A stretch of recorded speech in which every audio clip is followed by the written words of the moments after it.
اعوذ باللہ من الشیطان الرجیم بسم اللہ الرحمن الرحیم السلام علیکم ورحمۃ اللہ وبرکاتہ۔ فرینڈس کیسے ہیں؟ امید کرتا ہوں کہ سب خیریت سے ہوں گے۔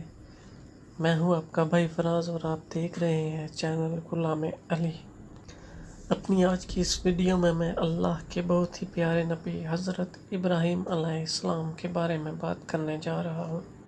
دوستو، حضرت ابراہیم علیہ السلام کا ذکر قرآن پاک میں 86 جگہ میں آیا ہے۔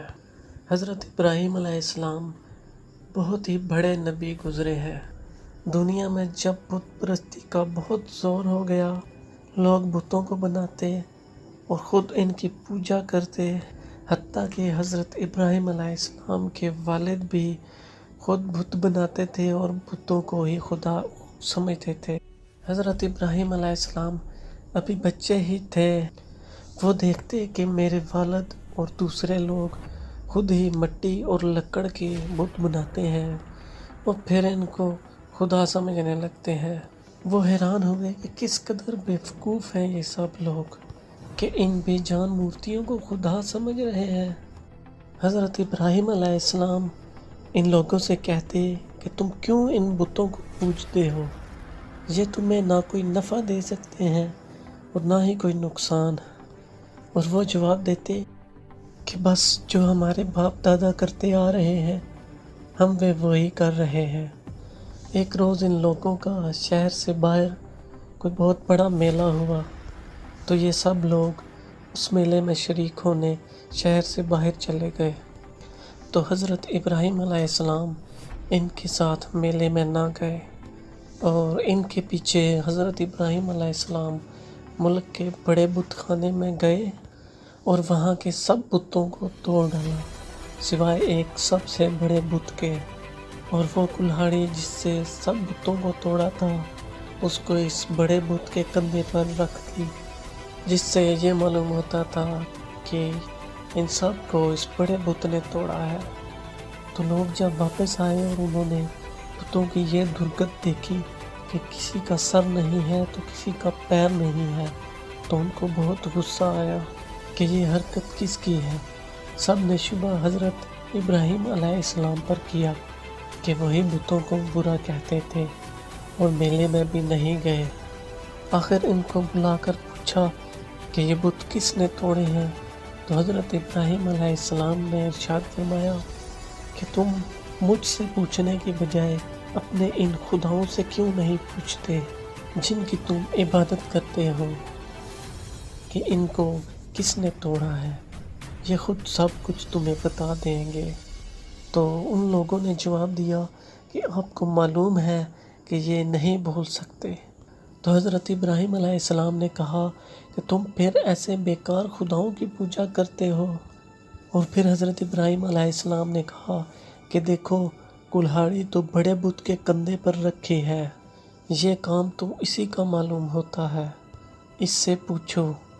تو وہ لوگ بہت ناراض ہوئے اور ان کے باپ آزر سے شکایت کی کہ تمہارا بیٹا دیکھو کیسی حرکت کر رہا ہے، اس کو سمجھا لو ورنہ اچھا نہ ہوگا۔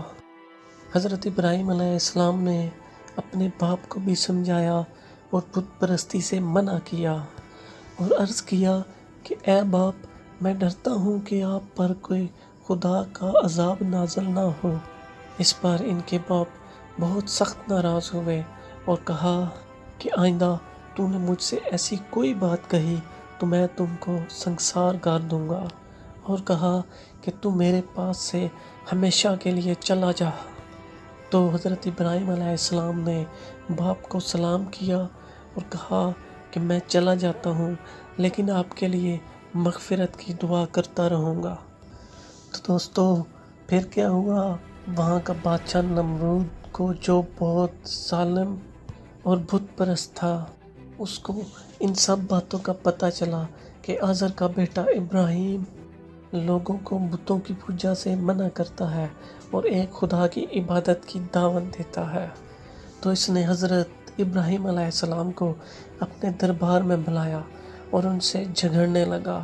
تو حضرت ابراہیم علیہ السلام نے جواب دیا کہ میرا خدا تو وہی ہے جو مارتا بھی ہے اور جلاتا بھی ہے، تو نمرود نے کہا میں بھی مار سکتا ہوں اور جلا سکتا ہوں۔ چنانچہ اس نے ایک قیدی کو جس کو سزائے موت کا حکم ہو چکا تھا اس کو بلایا اور آزاد کر دیا، اور ایک بے گناہ کو پکڑ کر قتل کروا دیا۔ کہا کہ اب بتاؤ میرے اور تمہارے خدا کے درمیان میں کیا فرق ہے؟ تو حضرت ابراہیم علیہ السلام نے فرمایا کہ میرا رب ہر روز سورج کو مشرق سے نکالتا ہے، تم اس کو مغرب سے نکال دو۔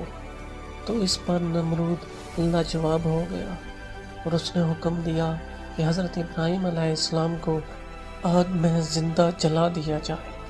تو چنانچہ بہت سی لکڑی اکٹھی کی گئی اور اس میں آگ جلائی گئی۔ جب آگ بہت بھڑک اٹھی اور اس کے شعلے آسمان کی خبر لانے لگے تو حضرت ابراہیم علیہ السلام کو اس میں پھینک دیا گیا، تو وہ آگ اللہ کے حکم سے ٹھنڈی ہو گئی اور حضرت ابراہیم علیہ السلام کو آگ سے کوئی تکلیف نہ پہنچی۔ تو دوستو اسی طرح جو لوگ اللہ کے کہنے پر چلتے ہیں تو اللہ تعالیٰ ان کو ہر تکلیف سے بچا لیتے ہیں اور ان کے لیے آسانیاں ہی آسانیاں ہو جاتی ہیں، اور جو لوگ اللہ تعالیٰ کا کہنا نہیں مانتے ان کے لیے اس دنیا میں مشکل ہی مشکل ہوتی ہے، اور مرنے کے بعد تو وہ ہمیشہ جہنم میں رہیں گے۔ دوستو حضرت ابراہیم علیہ السلام اللہ کے حکم سے حضرت ہاجرہ اور اپنے بچے حضرت اسماعیل علیہ السلام کو جو ابھی پیدا ہوئے تھے ایک ایسی جگہ پر چھوڑ آئے جہاں دور دور تک کوئی آبادی نہ تھی اور نہ پانی تھا اور نہ ہی کوئی درخت تھا۔ تو حضرت ہاجرہ نے حضرت اسماعیل علیہ السلام کو ایک پتھر کے سائے میں لٹایا اور خود پانی کی تلاش میں ادھر ادھر دوڑی، مگر پانی کہیں بھی نہ ملا۔ تو اللہ کی قدرت سے حضرت اسماعیل علیہ السلام جہاں اپنی ایڑیاں رگڑ رہے تھے وہاں پانی کا چشمہ پھوٹ نکلا جو آج تک زمزم کے نام سے مشہور ہے، اور حضرت ہاجرہ جہاں دوڑی تھیں اسے صفا و مروہ کہتے ہیں، جہاں جا کر حاجی اسی طرح دوڑتے ہیں۔ حضرت اسماعیل علیہ السلام ابھی کچھ بڑے ہوئے تو اللہ کی طرف سے حضرت ابراہیم علیہ السلام کو ایک خواب آیا، جس خواب میں ان کو حکم دیا گیا کہ حضرت اسماعیل علیہ السلام کو اللہ کی راہ میں قربان کریں، اور اس حکم کی تکمیل کیسے کی وہ آپ کو میں ایک پیاری سی خوبصورت آواز میں ایک نظم میں سناتا ہوں۔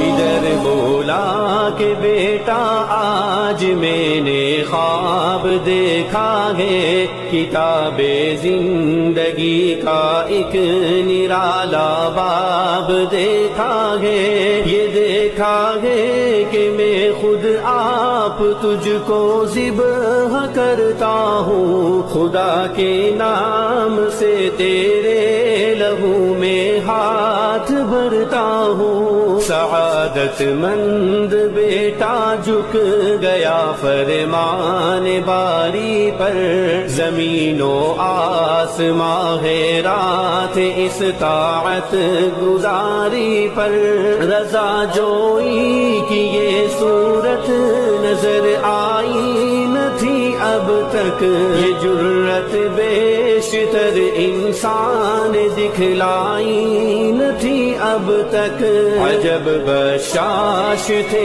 دونوں رضائے رب عزت پر، تأمل یا تذبذب کچھ نہ تھا دونوں کی صورت پر، کہا فرزند نے اے باپ اسماعیل صابر ہے، خدا کے حکم پر بندہ پہ تعمیل حاضر ہے، مگر آنکھوں پہ اپنی آپ پٹی باندھ لیجیے گا، میرے ہاتھوں میں اور پیروں میں رسی باندھ دیجیے گا، مبادا آپ کو صورت پہ میری رحم آ جائے، مبادا میں تڑپ کر چھوٹ جاؤں ہاتھ تھرائے. پسر کی بات سن کر باپ نے تعریف فرمائی. یہ رسی اور پٹی باندھنی ان کو پسند آئی. ہوئے اب ہر طرح تیار دونوں باپ اور بیٹا. چھری تھامی پدر نے اور پسر قدموں میں آ لیٹا. پچھاڑا اور گھٹنا سینہ معصوم پر رکھا. چھری پتھر پہ رگڑی ہاتھ کو حلقوم پر رکھا. زمیں سے می پڑی تھی آسماں ساکن تھا بیچارہ. نہ اس سے بیش کر دیکھا تھا یہ غیرت کا نظارہ. پدر تھا مطمئن بیٹے کے چہرے پر بحالی تھی.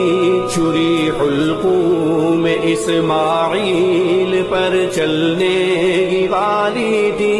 مشیت کا مگر دریائے رحمت جوش میں آیا کہ اسماعیل کا ایک رونگٹا کٹنے نہیں پایا.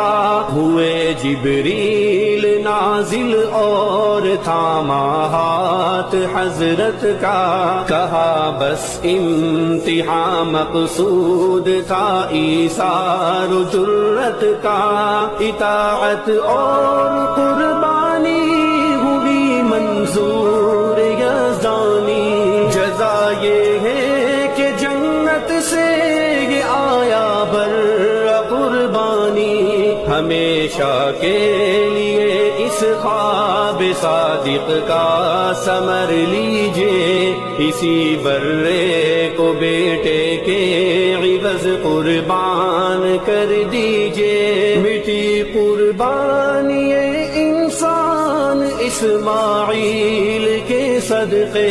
حیات نو ملی ایمان کی تکمیل کے صدقے. خطاب اس دن سے اسماعیل نے پایا ذبیح اللہ. خدا نے آپ ان کے حق میں فرمایا ذبیح اللہ.